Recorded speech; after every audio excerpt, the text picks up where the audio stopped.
In the 13th century BC, two empires dominated the ancient world, Egypt and the Hittites. Egypt, ruled by the ambitious Ramses II, was a land of immense wealth and ancient tradition.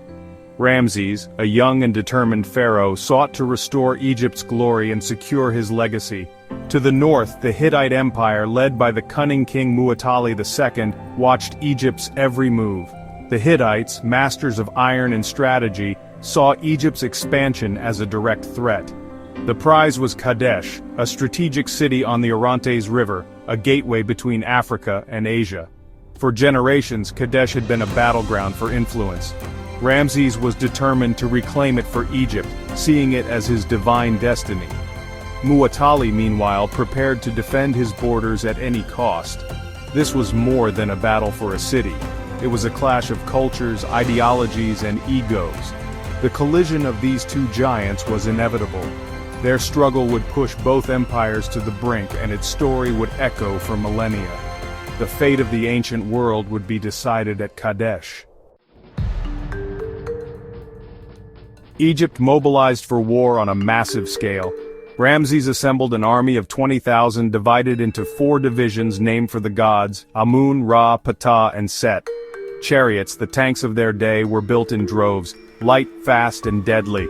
Ramses planned a swift march north, hoping to surprise the Hittites and seize Kadesh before they could react. Meanwhile, in Hattusa, Muwatalli prepared his own response. He gathered a coalition army, perhaps 40,000 strong, with heavy chariots designed for shock and impact. Muwatalli's plan was deception. He would hide his forces near Kadesh, luring Ramses into a trap. The Hittite chariots, each with a crew of 3, would smash into the Egyptians when they were most vulnerable. Ramses, confident in his divine status and speed, advanced into the jaws of a carefully laid ambush. The fate of empires now hung on a single high-stakes gamble. Both leaders believed victory was within their grasp. The armies converged on Kadesh, each certain they would decide the future of the region. The stage was set for one of history's greatest battles. Destiny awaited on the plains of Kadesh. The battlefield was a sun-baked plain beside the Orontes River, with Kadesh looming as a walled prize.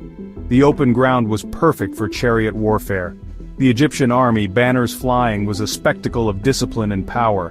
Chariots gleamed, infantry marched in tight ranks, and archers readied their deadly bows. The Hittites, hidden nearby, waited with their heavier chariots and iron weapons. As Ramses and the division of Amun crossed the river and set up camp, confidence ran high. The pharaoh believed the enemy was still far away. Egyptian banners flew before Kadesh, signaling apparent triumph. But just out of sight, the Hittite army was poised to strike. Thousands of chariots waited in silence, ready to unleash chaos. The Egyptians were unaware of the danger closing in. The calm before the storm was about to end. The true test was moments away.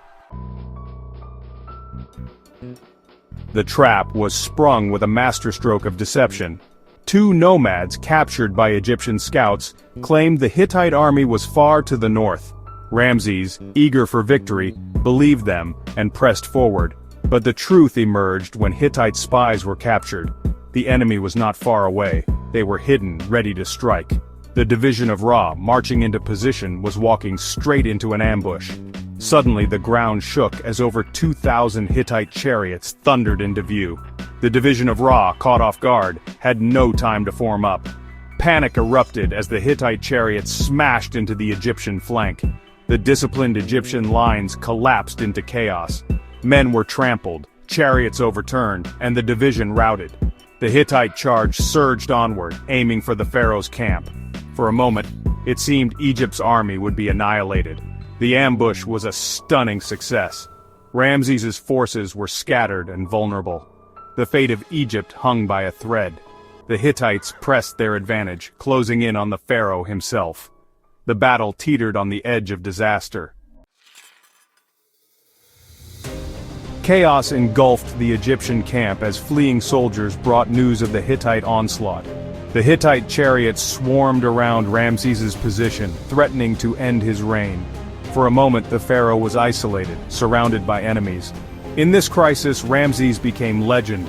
Abandoned by most, he called upon his god and refused to flee. Donning his armor, he mounted his chariot and charged into the enemy ranks. His courage shocked the Hittites, who were busy looting the camp. Ramses' lone charge became a rallying point for his scattered troops.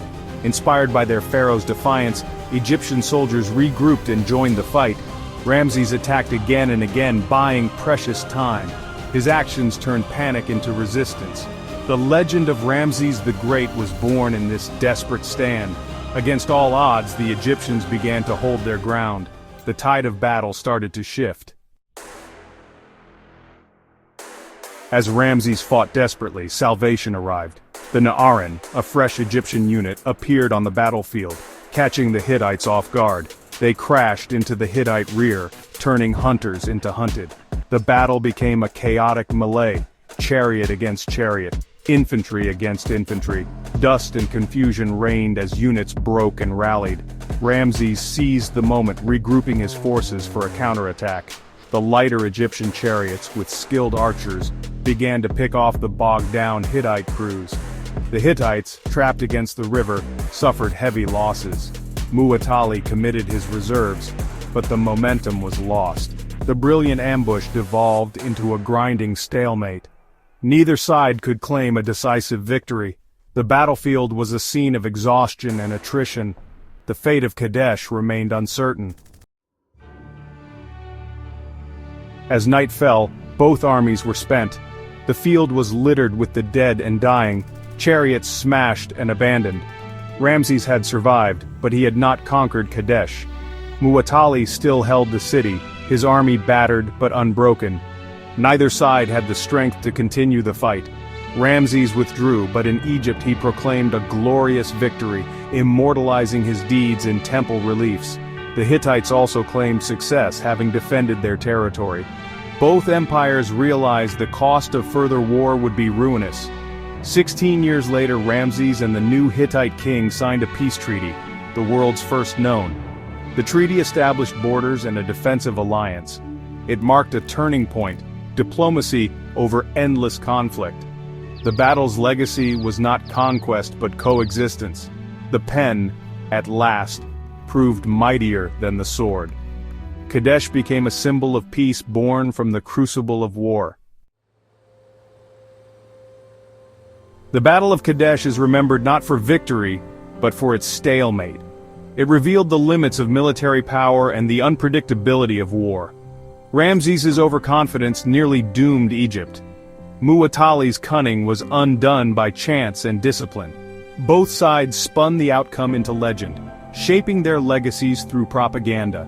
Kadesh was the largest chariot battle ever fought, a showcase of Bronze Age warfare. It taught commanders that victory is never certain until the enemy is truly defeated. More importantly, it forced two superpowers to seek peace. The treaty that followed was revolutionary, a mutual agreement, not a victor's decree. It established principles of diplomacy and collective security still relevant today. Kadesh's true legacy is the lesson that even bitter rivals can choose cooperation over destruction. The battle's story endures as a reminder that peace, not war, is the greatest triumph. From the blood-soaked plains of Kadesh, a new era of diplomacy was born. The world learned that sometimes the greatest victory is simply to endure and to make peace last.